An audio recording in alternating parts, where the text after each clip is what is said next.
Daily showers after 60. Benefits and risks explained. Daily showers?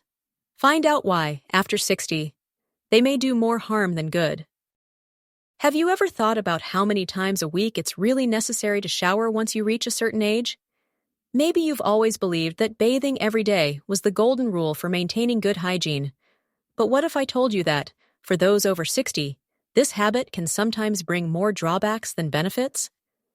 In today's video, we're going to shed light on a little-known reality: how often a mature person should shower, taking into account not only cleanliness, but also physical and emotional balance. For some, taking a shower each morning is a vital ritual that imparts energy and a sense of freshness.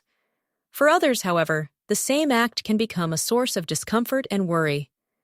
You might be wondering, how can such a simple task become problematic as the years go by?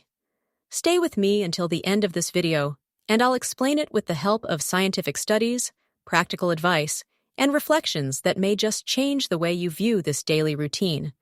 But before we begin, don't forget to subscribe to the channel so you won't miss our upcoming content on wellness, personal growth, and spirituality. Now, let's get started. From a young age, we've been taught that showering every single day is essential to stay clean and healthy. For many of us, it has become such an ingrained habit that we do it almost automatically without questioning its actual necessity. However, when you reach 60 and beyond, the body undergoes substantial transformations. One of the most significant changes involves the skin, which gradually becomes thinner, less hydrated, and more sensitive. With every wash, especially if done with water that's too hot or with harsh cleansers, the skin's protective layer weakens, causing irritation, itching, and dryness. This isn't just an aesthetic concern. Irritated and cracked skin can pave the way for small cuts that, in a less responsive body, can lead to various infections. When the skin loses its natural moisture barrier, tiny lesions can form, and, at an advanced age, they tend to heal more slowly. Additionally, decreased production of protective oils makes the skin more prone to fissures and abrasions, which in turn can develop into serious skin conditions. It's important, therefore, not to underestimate the impact of excessive washing, especially for those in a stage of life where tissue regeneration occurs at a slower pace.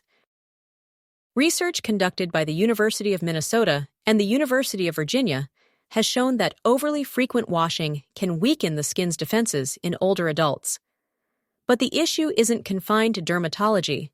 Showering can also affect mood and self-esteem, particularly for those with mobility or balance problems. The fear of falling, of not being able to stand safely, or of needing help to get in and out of the shower stall can become a constant source of anxiety. For older individuals, a daily task like bathing can turn into a real hurdle, undermining self-confidence and the desire to maintain independence. In fact, the bathroom is among the rooms in the home with the highest incidence of accidents, especially for those with stiff joints or chronic pain. The mere thought of dealing with water and slippery surfaces can make daily hygiene a stressful experience. All this only fuels stress and frustration, creating a vicious cycle that impacts emotional well-being. At this point, you may be asking, so how often should I bathe? According to guidelines from the American Geriatric Society, for most people over 60 or 70, it's advisable to reduce shower frequency to 2 or 3 times a week, paying close attention to the cleansers used and the water temperature. This way, you can strike the right balance between hygiene and protecting the skin. Naturally, personal hygiene is a fundamental aspect of our well-being, but the key concept is adapting habits to meet actual needs. Instead of sticking to rules imposed by society or family traditions, assess what your body needs now, in this phase of life. Maintaining healthy skin not only reduces the risk of infections, but also contributes to greater daily comfort and a more serene quality of life. If you're worried that taking fewer showers will compromise your sense of freshness, don't worry. There are alternative methods that allow you to stay clean without taxing your body with daily full showers. Do you know them? Before we move on to these practical solutions, I want to thank you for being here and listening to this information. If you've found the Soul Flame content useful and interesting so far, remember to subscribe, leave a like on the video, and share it with those who might benefit. If you'd like to support our work, you can send a super thanks below this video. Every contribution enables us to continue offering insights and practical advice on body, mind, and spirit. Now let's look at 5 effective tips for maintaining proper hygiene without having to soap up under the shower every day. To start, focus on key areas, parts of the body that tend to sweat and accumulate impurities more intensely: the armpits, groin, feet, and face. Using damp wipes or a slightly warm cloth can remove surface dirt and the most common bacteria without fully immersing yourself in water or using cleansers that might be harsh. Additionally, applying a good moisturizer every day helps restore the lipid film that the skin produces less of with advancing age. Choose gentle products, free of strong fragrances, and enriched with nourishing ingredients like aloe vera or shea butter. These can make a big difference in preventing irritation and cracking. Another essential factor in maintaining a clean feeling is changing clothes frequently and opting for breathable, comfortable fabrics. The same goes for bed sheets. Making sure they're fresh helps keep your environment hygienic and limits the buildup of germs.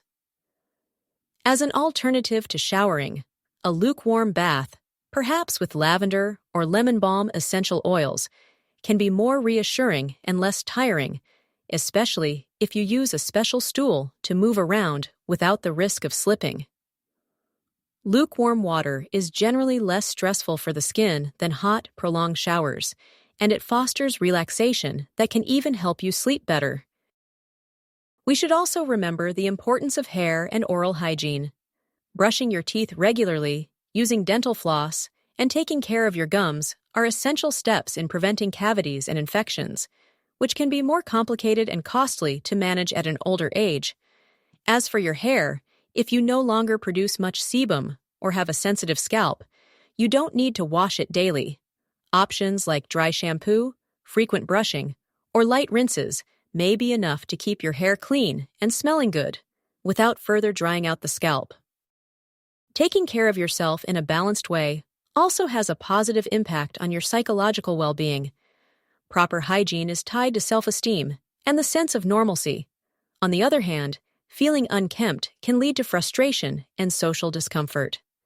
It's essential, however, to avoid turning personal care into an added source of stress.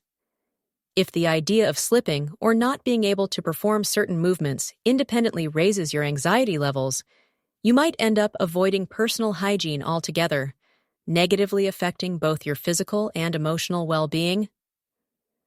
Adjusting your routine with flexible, customized solutions helps prevent this downward spiral. In extreme cases, the fear of not being able to keep up with a daily shower can lead to complete withdrawal from social life, prompting a person to limit human contact out of fear of judgment or feeling inadequate. That's why it's crucial to encourage simpler, more body-friendly alternatives that keep hygiene levels optimal without causing stress or embarrassment. A small change in your habits could genuinely enhance the quality of your days, offering the peace of mind you need to tackle other daily challenges. Ultimately, reducing the number of weekly showers shouldn't be seen as a sign of neglect, but rather as a show of respect for a body that, over the years, needs different care and rhythms. Sometimes the rules we internalized in our youth are no longer helpful when our skin and well-being call for new solutions. What do you think of this perspective? Are you surprised to discover that overdoing it with cleanliness can, in reality, be counterproductive? Share your experience or point of view in the comments. We'd love to know how you manage your routine and whether you've already tried some of the suggestions listed. Thank you for joining us on this journey toward a more mindful way of self-care. I look forward to seeing you in the next video.